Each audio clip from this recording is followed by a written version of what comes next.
अस्सलाम वालेकुम दोस्तों, इस वीडियो में आपको एक नई चीज़ मुतारिफ़ करने लगा हूँ जो कि बहुत ही ज़्यादा परेशानी का बायस बनती है। अगर चूहे घर में आ जाए, किसी गोदाम या दफ़्तर में आ जाए, तो चूहे आ जाने से बहुत ही ज़्यादा नुकसान हो जाता है।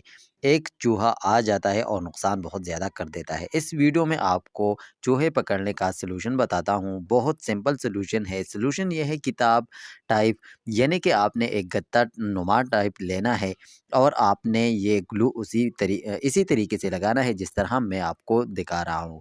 जब आप इसी तरीके से आपने पूरी ग्लो गत्ते पे लगाई तो आपने ये एक ऐसी जगह पे आपने रखना है जहाँ से आपको पता हो कि यहाँ से चूहे निकलते हैं। तो इस जगह पे आपने रख देना है। जब आप उसी जगह पे रख देंगे तो आपने एक टोमेटो को भी वहाँ पे रखना है ताकि चूहों को लालच दे सके कि यहाँ पे चूहे आ जाए। तो इसी तरीके से आपने ये ग्लो लगाना है। ग्लो लगाने के बाद आपने सुबह जब उठ जाए तो यहाँ पे आपको दिखाई देगा कि यहाँ पे बहुत ज़्यादा चूहे पकड़ने में आए हैं। आई होप आपको ये वीडियो अच्छी लगी होगी। अगर आपको ये वीडियो अच्छी लगी है तो वीडियो को कर दो लाइक और हमारे चैनल को कर दो सब्सक्राइब। थैंक यू, अल्लाह हाफ़िज़।